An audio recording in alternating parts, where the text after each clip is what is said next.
Welcome back to the Forensic Detailing channel, guys. Do not forget to subscribe. Today we're going to do 10 top tips for getting the most out of these ceramic shampoos that you can wash your car and protect at the same time. Tip number one, very simple. Make sure you shake the hell out of them before you use them so they're all evenly mixed. A lot of them say that. Not all of them do.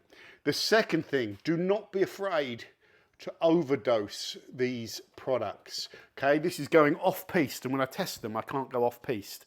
But most of these products vary from around about a usage ratio of 1 to 500 through to about 1 to 200.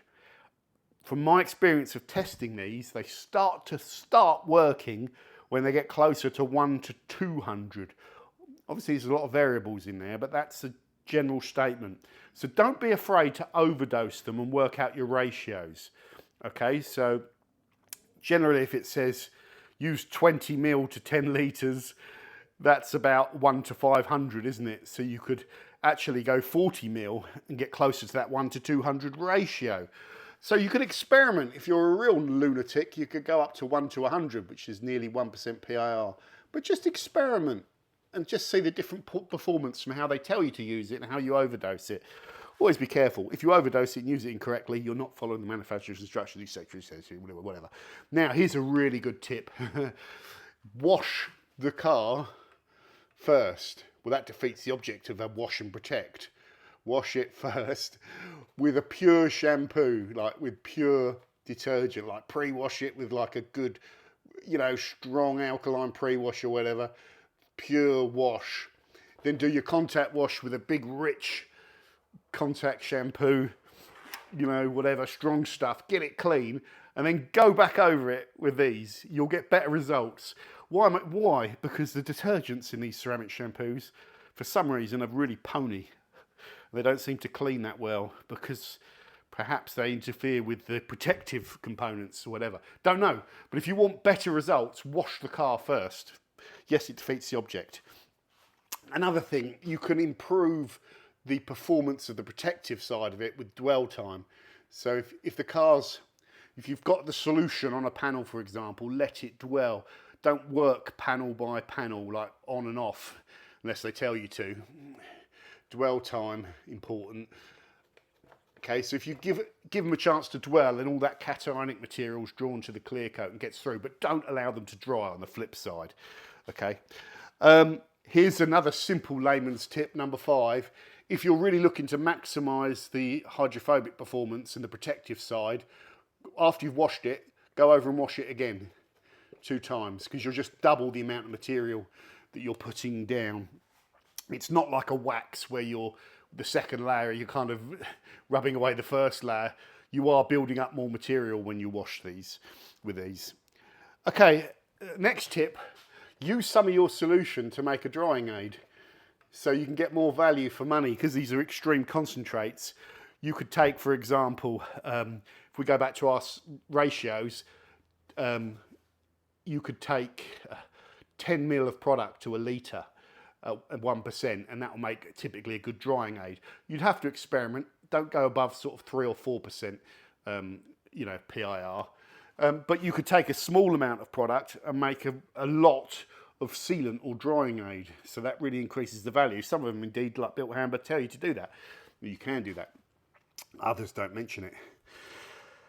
Okay, next one. You can also save time by putting these in a lance. So you, again, wash your car first, putting in a lance. And after you've washed the car, go back over it with this solution. Again, start thinking PIRs and ratios and spray them over. And it's quicker then as well to apply. So that's an option. Next one, if you are going to do contact wash with them for whatever reason, don't use like 10 litres of water, really, because then you have to use a lot more product. These are lower ratio products than most shampoos. Some shampoos go up to 1 to 2,000. Like I said, these are typically better at 1 to 200-ish, maybe 1 to 300 or 400-ish. So the more water you use, a lot more product you've got to use. If you wash the car first, you could mix up 3 or 4 litres in a little bucket, and then you'll use a lot less product. So use less overall solution to save money. is another tip. Okay. Another tip, don't mix these with other detergents. Don't mix. Some of them might tell you that they can be, and so you can overrule that if they've got specific instructions. But generally, don't mix with other detergents, because these, you know, have got the protective cationic material in there. They generally don't have complex surfactants and no cationic surfactants or anionic surfactants. Very basic surfactants that are probably non-ionic. And if you go mixing them up, you might just mess them all up, and, you know, don't do it. Next thing, understand, whenever you're buying a shampoo, understand average cost per wash. Okay, the average cost per wash of a ceramic shampoo, of all of these here, I've removed one because it skews them because it's so badly priced.